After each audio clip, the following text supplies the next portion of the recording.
এতিয়া জলফাইৰ বতৰ জলফাই টেঙা মিঠা যেনেকেই নবনাও কিয় জলফাই আচাৰ খাব বহুত ভাল লাগে আৰু মিঠা আচাৰটো বিশেষকৈ ৰুটি লুচি পোলাও কেতিয়াবা ভাত দাইলৰ লগতো খুব ভাল লাগে মই ভাল পাওঁ দাইলৰ লগত সেইকাৰণে মই এটা একেবাৰে সাধাৰণভাৱে চেনিত পগাই এটা জলফাই মিঠা আচাৰ বনালোঁ একেবাৰে সাধাৰণভাৱে বনোৱা ৰেচিপিটো মই আপোনালোকৰ লগত এতিয়া শ্বেয়াৰ কৰিম এয়া আধা কেজি জলফাই ধুই শুকুৱাই ল'লোঁ জলফাইখিনি ধুই শুকুৱাই লোৱাৰ পিছত মই গোল গোলকৈ ঘূৰাই ঘূৰাই অকিয়াকৈ গোটেই জলফাইখিনি কাটি ল'লোঁ কিয়নো মছলাখিনি ভিতৰলৈকে সোমালে খাবলৈ জলফাইখিনি সোৱাদ লগা হ'ব এতিয়া অকিয়াই থোৱা জলফাইখিনিত একাপকৈ মই 2 কাপ চেনি দিলোঁ যাতে চেনিৰ পানীতে জলফাইখিনি পূৰা ডুবি থাকে এতিয়া পাত্ৰটো মই ওপৰতল কৰি এবাৰ লৰাই দিলোঁ যাতে সমান পৰিমাণে চেনিখিনি জলফাইখিনিত যাতে সোমাই যায় কেৰাহীটো গৰম হ'বলৈ দি গুৱামুৰি গোটা ধনিয়া পাঁচফোৰণ শুকান জলকীয়া তেজপাত অলপ লৰাই মৰমৰীয়া হোৱাৰ পিছত গুড়া কৰি ল'লোঁ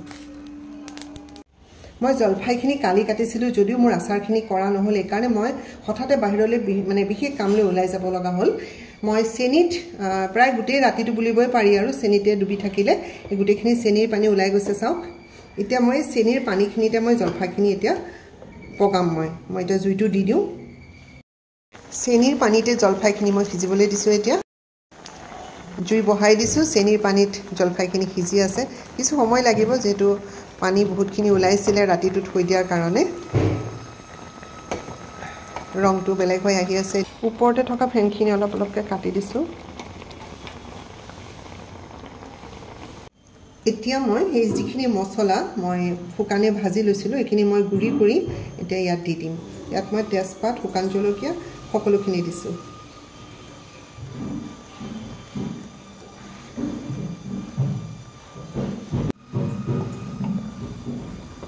অলপকৈ লৰাই দিছোঁ জলফাই প্ৰায় সিজিছে যিহেতু গোটেই ৰাতিটো চেনিত ডুবি আছিলে মই কিন্তু টেষ্টটো অলপ বেলেগ হ'বৰ কাৰণে সামান্য নিমখ ইয়াত ছটিয়াই দিলোঁ মই অকণমান টেষ্ট কৰি চালোঁ কিন্তু মিঠা অলপ কম পালোঁ যিহেতু মই মিঠা আচাৰেই বনাইছোঁ অকণমান চেনি আকৌ দি দিলোঁ কিয়নো এই মিঠা আচাৰ লুচিৰ লগত খাবলৈ বহুত ভাল লাগিব জলফাইখিনি প্ৰায় মজি আহিছে গেছটো মই এতিয়া অফ কৰি দিম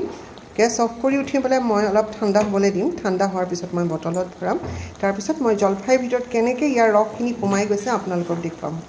এয়া জলফাই মিঠা আচাৰ ৰেডি এতিয়া মই এটা জলফাই আপোনালোকক ভাঙি দেখুৱাওঁ কি ধৰণে ইয়াৰ ভিতৰত মছলা আৰু চেনিৰ ৰস সোমাই পৰিছে এয়া চাওক গোটেই ৰসত ডুবি আছে জলফাইবোৰ এতিয়া মিঠা ইয়াত কোনো তেল মই ব্যৱহাৰ কৰা নাই এয়া চাওক অলপ হ'লেও মই ৰস ৰাখিছোঁ তেতিয়াহ'লে আচাৰখিনি গোট মাৰি নাযায় মোৰ জলফাই আৰু অলপ ৰৈ গ'ল গতিকে মই আৰু এটা ৰেচিপি লৈ আহি আছোঁ কাইলৈ